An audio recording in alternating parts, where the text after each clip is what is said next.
Bonjour à toutes et à tous, nous sommes à nouveau à Saint-Mandrier, sur le port de Saint-Mandrier, avec une journée un peu venteuse. On a eu un peu de pluie ce matin, donc vous allez avoir des effets de lumière, un peu éclairés, un peu plus sombres, etc. En tout cas, on continue dans l'univers maritime, et cette semaine, plus spécifiquement l'univers de la pêche, en compagnie d'un pêcheur professionnel, maintenant au village, Nicolas Blanc. Bonjour Nicolas. Bonjour Philippe. Est-ce que tu connais cette émission?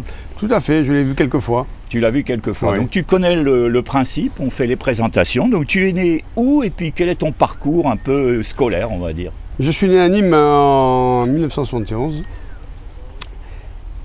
Mon père était militaire, donc on a fait la Corse, la côte méditerranéenne, on va dire, et on a fini aux Sablettes.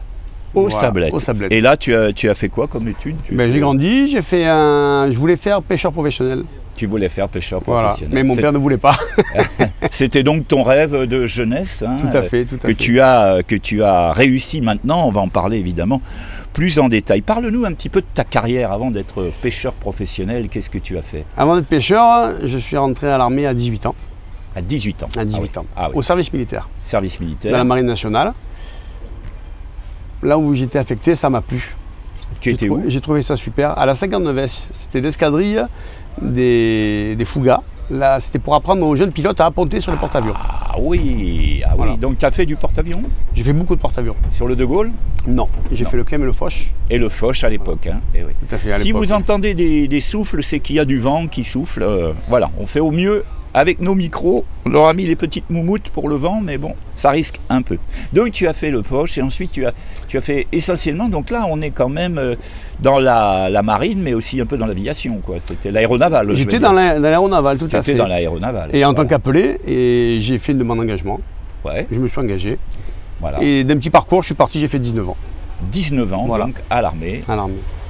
sur les bateaux. Donc tu faisais essentiellement Alors, quoi à bord, j'avais une spécialité de mécanicien aéronautique. mécanicien. Et après, j'ai bifurqué en tant que directeur de port naval, ce qu'on appelle les gilets jaunes. D'accord. Voilà. Les gilets jaunes, oui, mais ceux-là, oui, je les connais, ceux-là. Voilà, Ouais, non. je les connais, tout à fait. Donc tu faisais décoller. Tout à fait, on faisait décoller, les- apponter les avions sur les porte-avions. Les fameux Fougas Magister. Les Fougas, les super l'empennage en V, en V. des très très beaux avions, des petites fusées. L'ancienne patrouille de France. L'ancienne PAF, tout à fait, tout à fait. Alors, Nicolas, comment devient-on pêcheur professionnel? Par passion.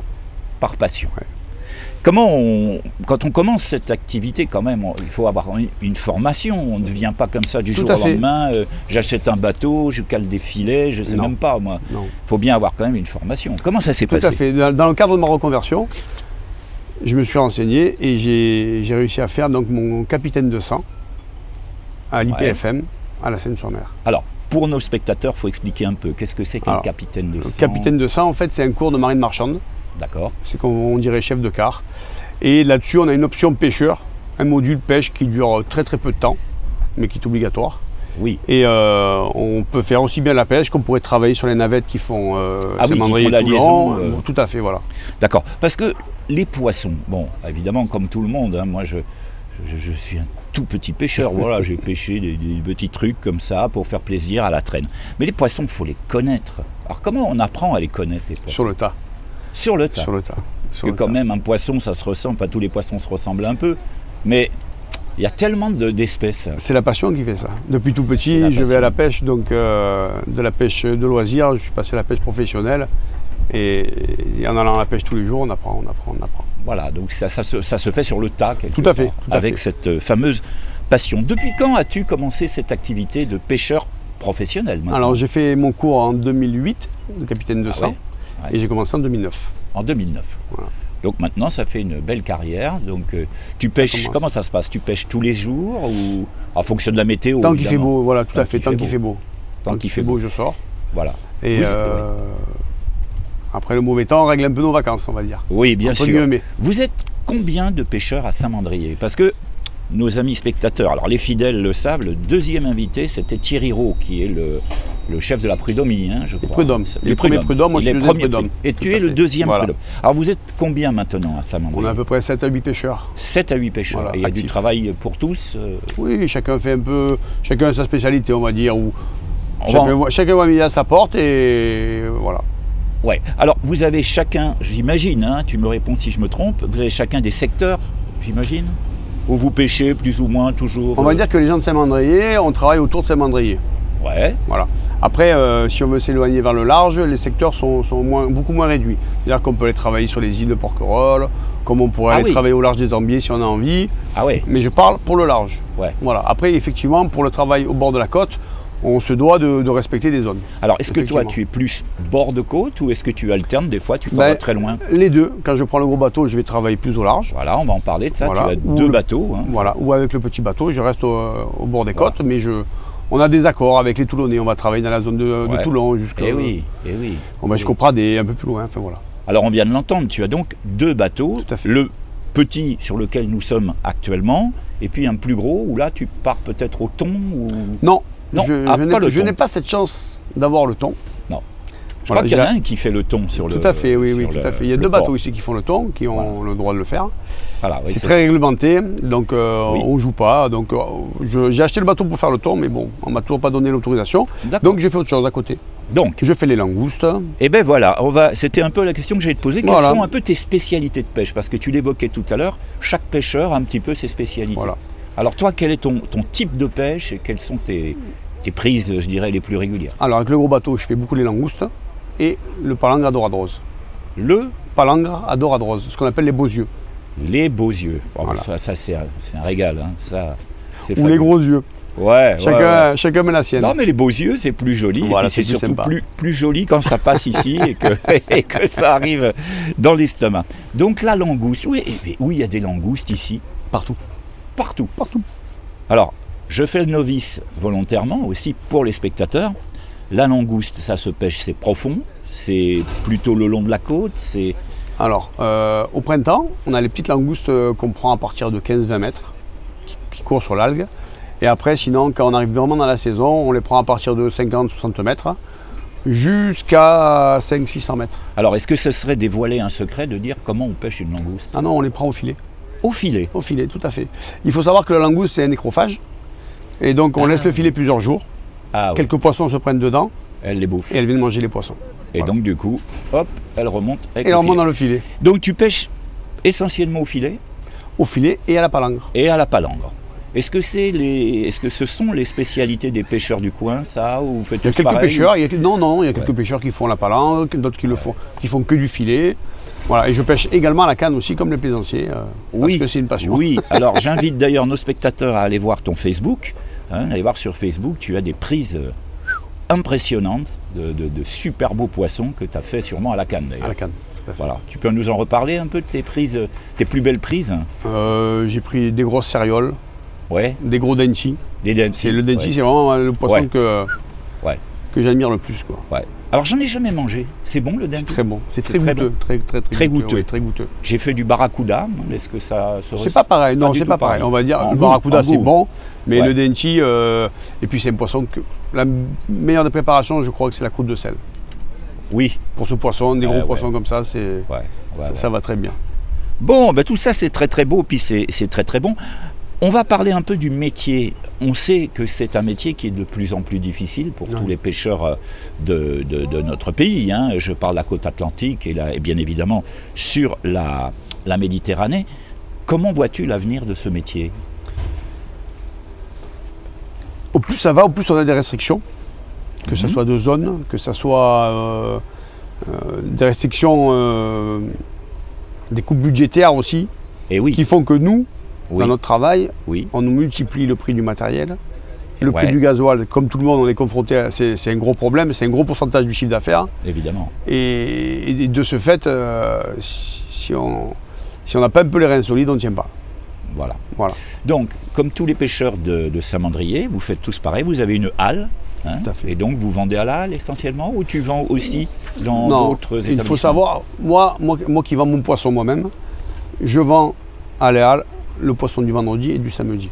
C'est bon à savoir pour nos toute la semaine, je livre le poissonnier de Marviveau, le poissonnier de la Seine, qui est sur la Pierre Plate, le dernier, les restaurants et les particuliers.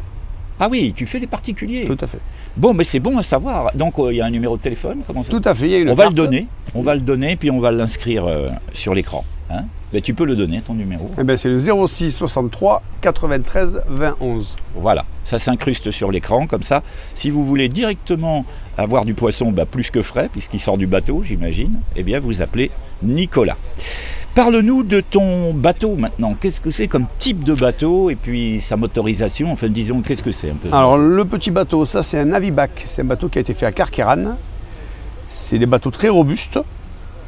Et je l'ai acheté en 2008. Je l'ai acheté à Cannes, ce bateau.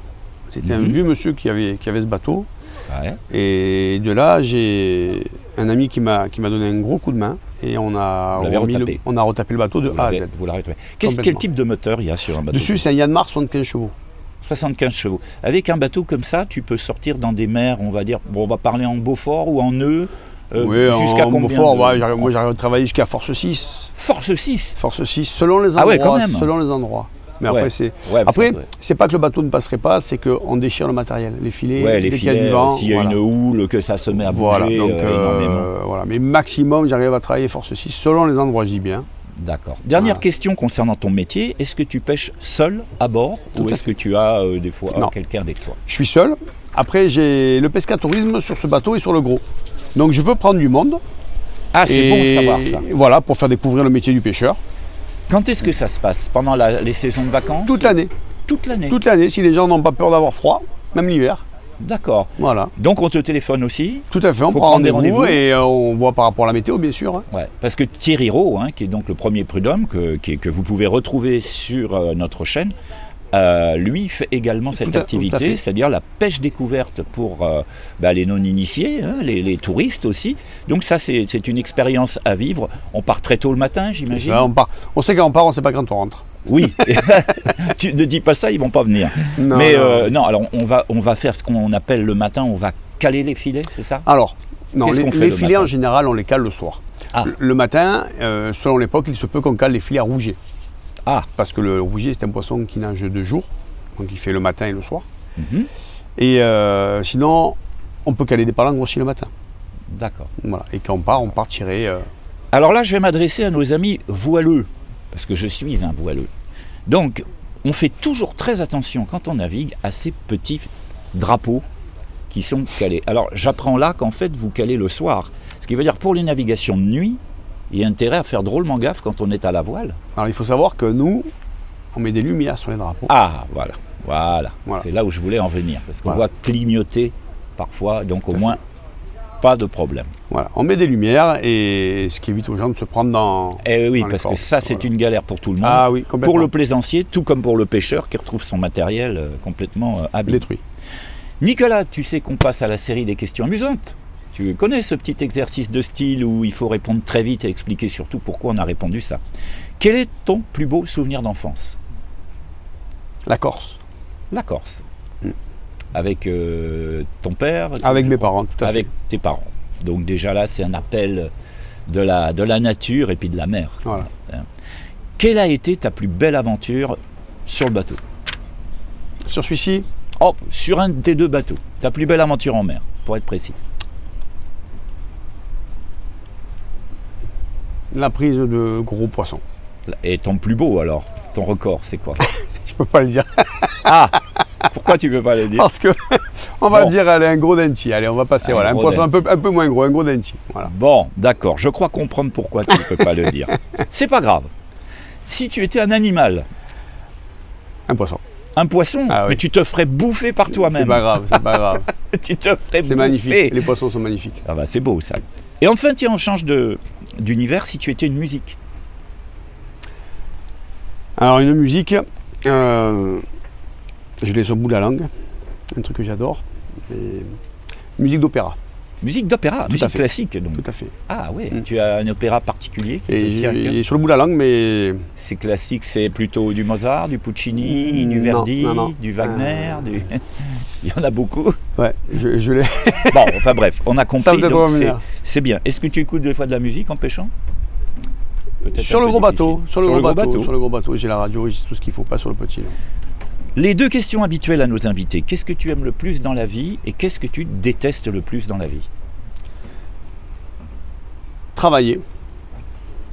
Ça, c'est courageux. Voilà. Prenez-en de la graine. Et qu'est-ce que je déteste le plus? Ben, les gens qui ne travaillent pas. Les feignants. Voilà. Les feignants. Voilà. Et bien ça, au moins, les choses sont claires. Ça, je suis voilà. un peu comme toi, parce que tu vois, bien que retraité maintenant, je continue l'activité. Ouais. Voici maintenant le moment de ton message pour nos spectateurs. Si tu avais un message à leur transmettre sur n'importe quel sujet, hein, eh bien écoute, adresse-toi à cette caméra, ce sont eux les spectateurs, là ils te regardent dans les yeux, et puis dis-leur ce que tu as envie de leur dire sur le sujet qui te tient à cœur. Allez, un petit message pour les voileux. Oula. Non, il n'y a pas d'animosité. Voilà, il y a la réglementation et respecter le matériel et les drapeaux, parce que le matin quand on part en mer, des fois c'est très très dangereux. On est devant des situations et donc essayez de faire attention de ne pas passer trop près des pavillons, car pour nous, des fois ça peut avoir des conséquences lourdes et graves des fois également. Voilà. Et pour les autres, eh bien, venez nous voir à la halle des pêcheurs. Et quel que soit le pêcheur, vous aurez un beau poisson de qualité. Et il faut mettre en priorité donc le circuit court. Voilà.